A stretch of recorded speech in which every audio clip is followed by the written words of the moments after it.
Songo. More fire. Me dim Patrick Osajiman. You can call me Countryman Songo. Baby girls singing. I love baby girls. Omu father me. I love baby girls. More fire, baby girls. And then fire, motivational Monday. Said you more fire. Conte ye jumano me boa. Conte ye jumano. It is a blasters. O say kufu tuga mu nyina ntimi nkasa sisi. O maka uma no atum. O say kufu sorry o say na blasters. You hear proper planning and sani etimi aji afko. Mali, Tama, o mutu out of a camp. Now you brutal o no kura o kenti. But ene o mu nyina wo blasters ho. No mo say blasters selection nye papa. And o mu ntimi nya dey enka.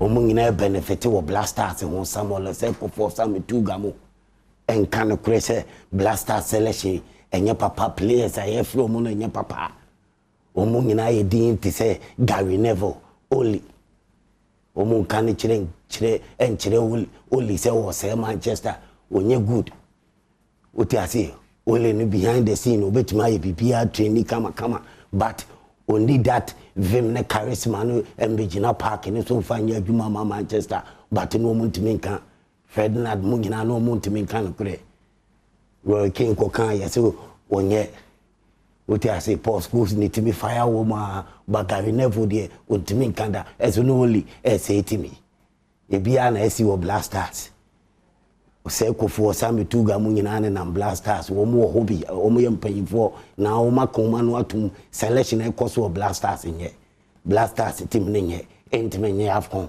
but wo makoma no atum mo yempanyifo be fire ben yo no kure ba ko pe sami tuga meboa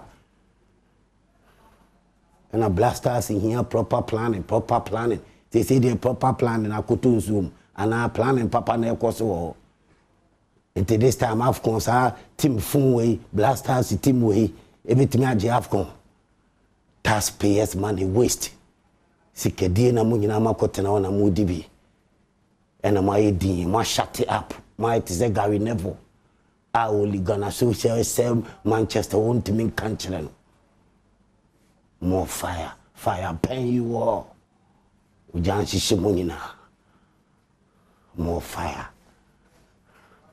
Live for Adum TV now know the award winning show, the most popular television sports show. No clever copy me fire now so fire. The Yankees are super Ghana good deal myself.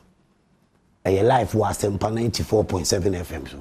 I said FM 105.9 Takrade. Adum TV a Facebook live. Many time for any imbecility. Many fireman, more fire. My be commentary position me fire. Now also a fire. Could be commentary position here. Sports minister. They didn't say sports minister. Mustafa Yusuf. Honorable Mustafa Yusuf. Esipon Sports Stadium. I say. Into your stadium. Your stadium ho ye. Esipon Sports Stadium ho na say. As a sports minister, he has a sports stadium. Sir, Esipon Sports Stadium here. You have to fix it. Me pese Ghana ni bia. Share Adum TV. Share Adum online. Facebook. Adum TV. Facebook. Share Adum TV. Send Esipon Sports Stadium, SCI Basa. Yesi National Sports Stadium. Kakraka. Bibia hobby. Ewo takradi Esipon. Eso woman intimi anhweso. Omo muti stadium ho. Omo head stadium che omo nsa. Omo nyina discan basa maintenance coach ano aye basa. No so aye panyini. Also hwesi FCC Sports Stadium wan hwe because stadium to be a basa say dia na se maintenance coach ano mu nyina mabon mu ni mu nyansa mu ni made nyansa ne ye say professional munim nyansa wo say adwuma ye de amamu munni hu nim de se mo behwe se maintenance culture betimi akonkan and obi ayi na ni sa. Now we have to call on sports minister and say also fix it takrade a sports stadium. Your manager party or mine sika taxpayers money near this year. So also in your way of maintenance culture also your kwanya your breakfast to ABCC sports stadium. But we are quadruple lazy workers. A quadruple for one penny for your day a sports stadium. I show monsa. Omutimi ye dance no match is schedule. Omu be funeral no match is schedule. Omu be host event no match is schedule. Sikane nko baby oseko. Anything na wo hwe Adum TV, Facebook Live, any Adum TV Fire for Fire Sabria, where Sipon Sports Stadium. And show we are we show any chess I say. Chired baby I say any we you win is I say, but Chired Stadium ni young man could picture baby I say no. Ah, a Sipon Stadium baby I say and I'm person much Stadium na say, but I would be see what say a chess I say. Ah, a dear I'm person go phone. Ni am person ko phone inside na say no wo mo so my stadium ni wo ma complete stadium no renovation no 90%.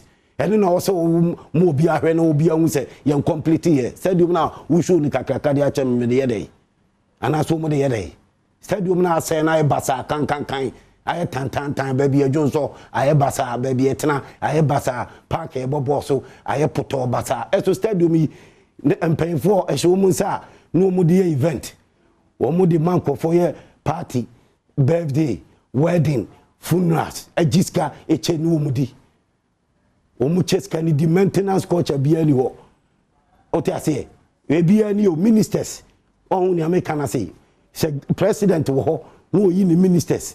No anya ministers papa na unya minister fon a.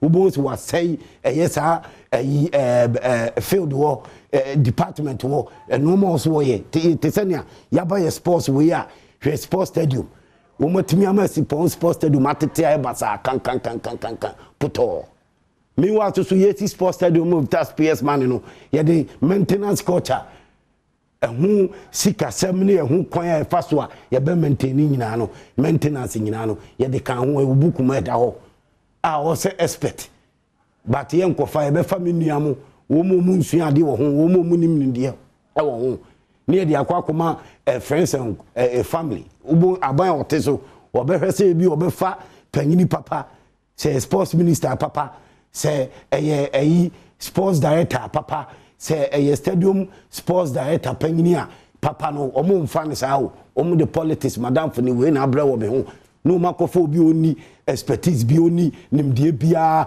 professional nyansa bia wo ho no makofa ne so wo be panyini no hwe Ghana Sports Stadium it we Sports Stadium ya wo esipon ya kan abasa emuno pa wo atete abasa emuno pa atete enaye basa ye di si eye AFCON African Cup of Nations ye di host to African Cup of Nations aye basa atete aye basa kan na no mo ba yo mo say 90% complete maintenance no mo so mo ye no eniu 90% complete me was so 90% complete otiase so them sport the one say you o my japade it me etete ye basasa for what reason sports stadium I say teams ni second one as a takrade Otena make a say sports stadium to me etete ye basasa for what reason dia ye ni maintenance culture bia ye ni nkofo o mo hweso ye ni o mu a o mo behwe se o mo betumi ade esiesie ama bibia tima konkon eso da sika bia beba ho bia o mo de be host event bia no o mo ye de sika na fahin o mo ncheni nye nchedi no o mo nchedi eti o panyini pa o hwe the various sports stadia e wo man we o manager pade the various sports stadia ni o man di sika ye no ye wo panyini pa nto o hwe sa de we so wo kro we mu pa necessary panyini no maintenance si wotimi ahwe ama stadium we atete apansa na ebasase na mo se mo ye stadium na mo si sports stadium na mo se 90% complete me was sports stadium no so 90% complete. Bad. Until we have to call on sports minister Mustafa Yusuf. So also to me, a call a yes upon no to me make it say upon no one bit me see ho. One bit me I day at me I should say upon for floor. Sports stadium no. A your manager padia here see the best sportsmen and women in here stadium no. Sportsmen and women in here stadium no. So bit me the idea at developing here sportsmen women so bit me baby training and a sports stadium no. And can them no here so ya kebetimi aboa wo mu ye papa eti this is where I was a minister no etimi ye dey edi na ni ko no hwe se stadium no o betimi ye ye na 90% complete in there enye no kure e bad enye no kure o mu nye 90% complete we be back commentary position na mama obi afire OPK hands free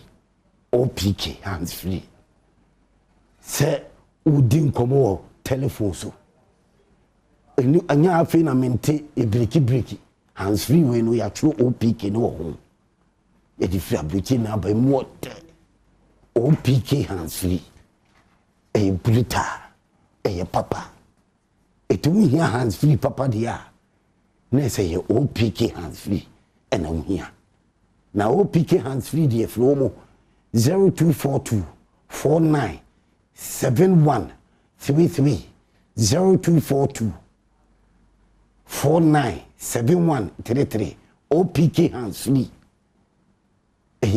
too much brutal muda o muote o hands free na say ya chiro OPK no ho ena Elohim treatment center Dr. Abednego Wokede yare bia hawo yare bia tetewo ko kede Dr. Abednego Elohim treatment center na koje wayarisa fire for fire commentary position by never fire sports minister professional onya kasa no one get the job done na Esipon sports stadium ehia se ebisisi hoye o manager pade wojia say boom boom boom no we about to say we say boom boom boom no let me hear say we more fire man we oja no time for any imbecility sports minister Esipon stadium what say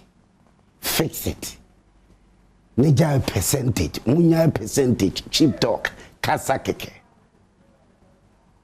Esipon sports stadium fix it now Mami Shatawale the fireman here fire for fire more fire Shatawale the fireman here fire for fire say boom boom boom no we about to say we shut up fire ujano eswa bed obeba ujano shiwa bed obeba fire for fire no time for any imbecility Medin Patrick Osajman you can call me countryman Songo Honorable Yusuf Mustafa sports minister sports ministry for no talking Esipon sports stadium asay no e dey na moye akosi say o ye dey ma contractors 90% fix enye no kure o sports stadium moye wo TV so a 90% fix there be o hwe adum Facebook adum TV Facebook live Esipon sports stadium say what say amount etutu park ne so nye baby e ko toilet nye e ho bon insu flow e ho awinate aye basa ayi baby a yetena nkonya ni nyina aye basa stadium wankasa ahom kanni wo na samusema mo de contract na ma contractor no so timim de esisi ho dia muntimani hwe ene bia na contractor no diska no enu nsisi ho but ni amemi di mani ehu de nsisi ho enye 90% fix minister I don't want to say you chantro we a liar you are politicians. You people musubayano no mo take you for granted. Politicians I no mu fi say ni nyansa say I mean they can always play on ye adwene. Next you know ya to aba mo ne no ano no. You are a politician, sports minister. Yusuf Mustafa. You are a politician. It is a one contract and our the contract in CC and you complete. And Chester would the wow the contract and I'm a Nipanis canity and one no same post can crowd in our man and answer their manner. You keep the person on his toes. Send a buyer contract and you to me a CCS response do more because he hears a issue. Rather say minister the Bia Kasa cheap talk. You have to stop talking and get the job done. Jakasa as minister na ye adwuma mi unsa wo ye adwuma MPP ministers they be ye adwuma e bi so ene nam fichiri ene bi so de adwuma de wo mu ne yakura munya adwuma as ministers na mo fa mo o man no me was sports minister no so e si sports stadium ho no enye kasa say 90% finish se sana wo kan enye no kure it is not 90% finish. Adwuma na se yemfa ma contract kwa na se yemfa ye ni hwe kura se yegusisi ho ni pana wo de no contract so sisi ho no man make sense by say wo ye adwuma no am ye hu se wo ye adwuma na finish ama the youth rantie ne maba wa no bitimi you supposed to do more dia training o metime to make o metime abobo facilities was supposed to do more. You see the fufro and a man find your politics. You have for any now for some and a more demand for me expect papa. And who is Casuye, a maintenance coach a year, can see Ponsposted Domania Basasi. Omudi hosty funeral, weddings, parties, event, Omudi hosty, a wire bassa, Kurasi in the Kurano, no mudi hosty event. Omukoji baby kakria hoye kamanuma sisi o. No more host events as coming in our way or much Eddie. It has a sports minister so when you have listen we say here no I'm a contractor and our the contractor so on share then you be on the contractor you keep him on the stores to make sure say obet me see how many years na mo person mu take e dey fix here sports do ma say how many years any amount ya award the contractor say on fix it onye ye. Why ni akwa kudu say am say 90%. Liars. Cheap talk politicians stop talking. We make sure say Jumana daddy. There's nothing to show. Say Sipon Sports Stadium, Juma Koso. Yeah, Sipon Sports Stadium. Contractor na dey award no. Ye tua ne car na see tua ne car. Why onye Juma bia. So why do you come and tell us 90% complete? Politicians always playing with our minds. Omu di agni diagro because omu fire nyewe. This is why also musu fire sports minister na catch and say onya so di agni diagono that nonsense no one say wa award the contractors onye sports stadium yeah onyina no so no onye sports stadium ni. You need to get the job done. Stop deceiving Ghanaians.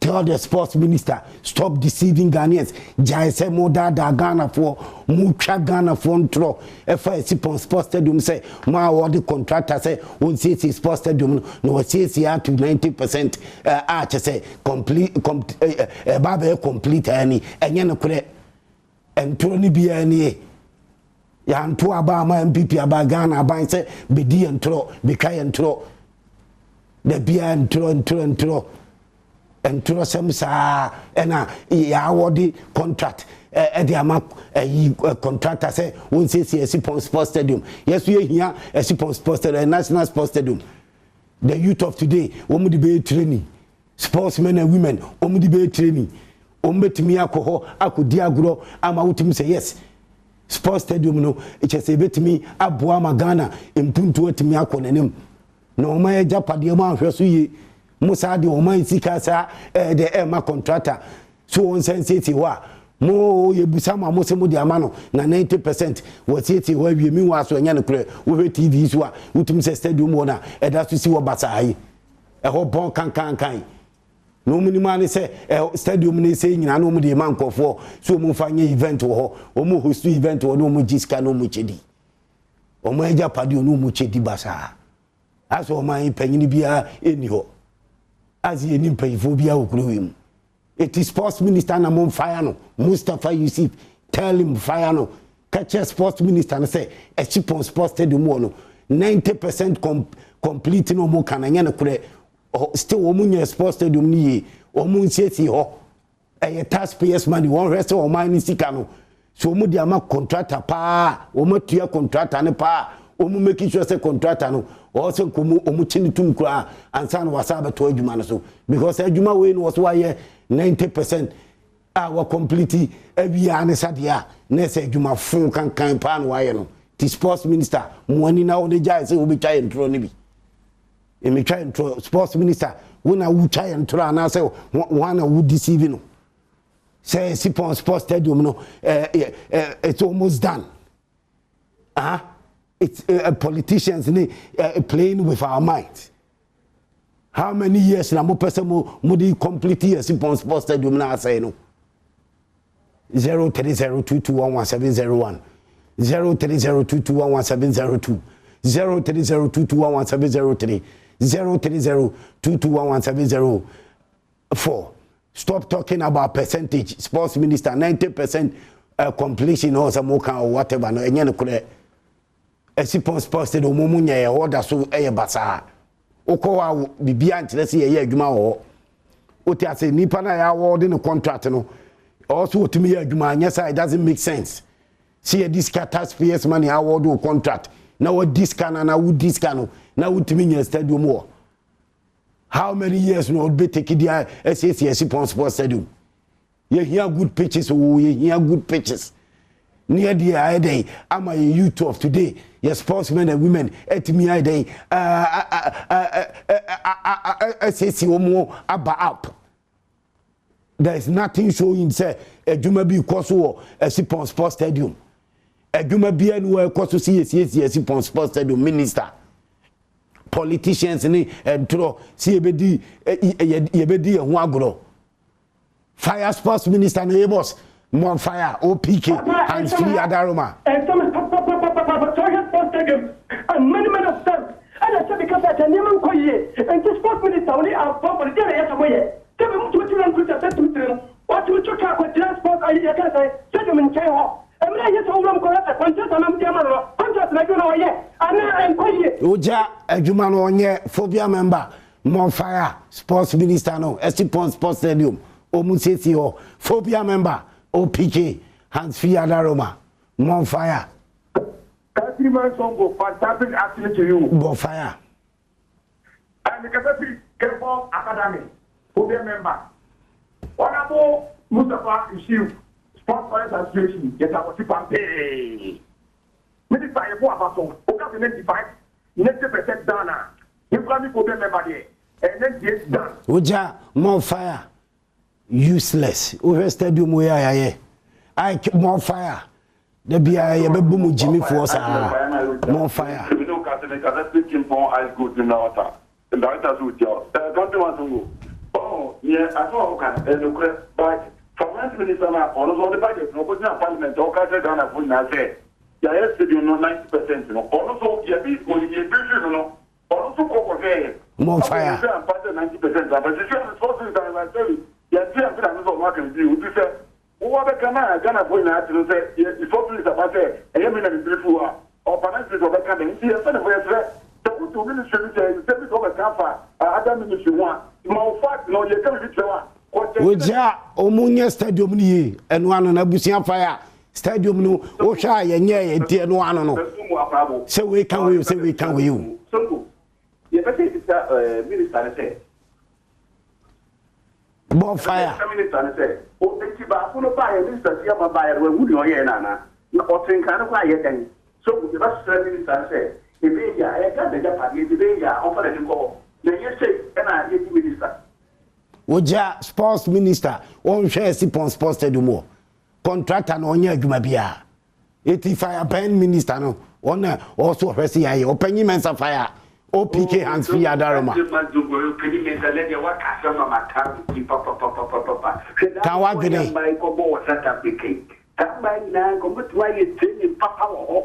Man come to me give a passing at South Africa for no me, and present man put John. So, Nina, he did your medal. Oh, with ye, some one find the police, do I don't care PPNP, when young people. Uja and young people neteso. Young people abana ama contractors was easy. I will move can trust 90% complete.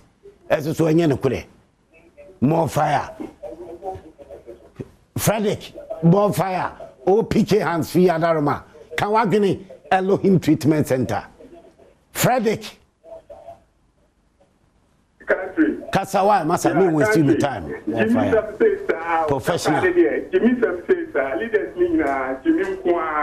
Professional. Professional. More fire. Kofi NDC, more fire. Kofi. Minister no, more fire no professional sports minister no.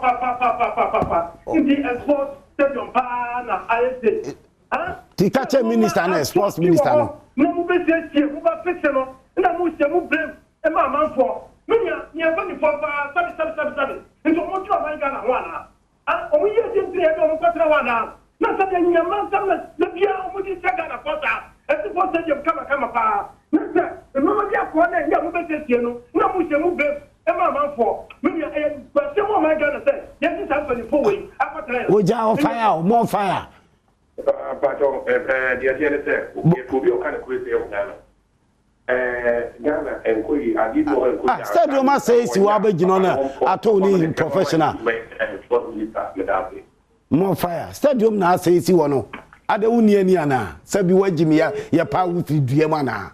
Sabi wa Jimmy ana. Ana ya power free duem. Me busa professional. Are you a fool? Ah? You free duema na uniani ana we Adum TV we Facebook Adum TV live so uni a multi TV we Facebook Adum TV live we the sports stadium yes 90% ya ye ni ya ma contractors can taxpayers money so onye ni ye won see what say 90% ni anya no kure instead of fire say we be keep the minister on his toes no mu betima ye adwuma ni ye no na to ni sa se enyo ya pa wu friduam Kofi fire ni akoya ni more fire sports minister no also research sports do more yes ho more fire Kofi yetie o Fire man. more fire Me fire na yo ja. more fire Me pa chefo Kofi kwa ba do na fere. kwa asem no so Kofi kwa asem no so Obi dia on tinani. Na gana ya de ne ba de no ba ne ya ma o ba no na bo de afia ma be ye ja ho ne ye no be dia de ne ka sai o ka ko wanim wani eti ye bi na fa his excellency and kasa so ni no office me ya na minister so ma so na fa sa no wa sa chef for we ka han ama ne pe bia ya so na fa brata ama ne he Oja nana ya more fire nana more fire esi sports stadium na ye basansi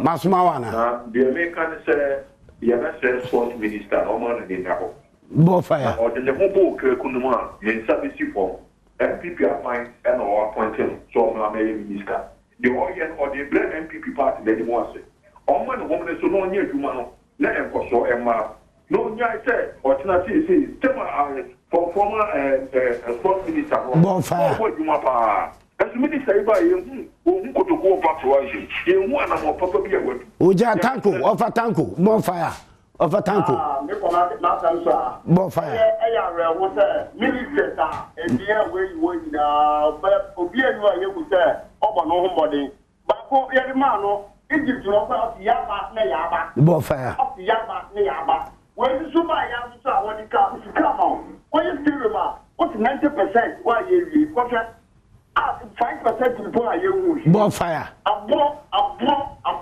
for the boy Ghana okay me man oja alasa muntaka makusa more fire PK family more fire so go yeah bibia ba go there more fire ye ko ye pe Songo. Bon fire. Again, I don't to me, Nimunia, how warm. Nay, and that your pass of the Ura Honum. Many agi program na na Koswana and Dortmund here. But beer what Germany has said. Yaminu Yaguma, Yadase. More fire. Duduana na ehwe fire for fire or amanoni abruchiri. Duduana GL radio. China more fire. Alasa munta kamakusa. Stadium almost 90% Oma complete renovation. Songo so cut people chair. No, mini one car said 90%. One car said 90%. One awarded contract. That means there will be a Ghana in there say when you will be because 90% on Canacre. Bonfire. One Canacre in Ghana for Bonfire. Songo Japade. About says Kaku 4 times the SC Sports Stadium. Stadium now say crack say more balls so crowded. How many years now Stadium? And you never can 2008. More fire. Nadia Ecoso Ghana. Aban Roma de nu kan se twa ni ye e se Germany say more fire ke o kai Transport Stadium baba yara sa no ma janyi na na afi aban say yiska more fire se we kra ye no mu ye wie kra on be sa ja no ye new bi o twa so ye almost say ye minister ko say ehun say minister na nam ho wo hwe ye no ye ka chance 90% obeje tum ye ka chance 70% 80% obeje tum na de no adwuma ye de am obi di dada onipa no ana so mo hodo sa nipa no nti na magana ye amofo di esika nyafu ehun ne obi enu a hodo obi aso o ta say e aban sika nkwa de ese mi di because me dia me di me yo ma nya obi antimi nya me hwe ene ko so Ghana o jane shewa abai do baba fire for fire ala samun takama ko sa fire obesa fire o so be fire o jia more fire.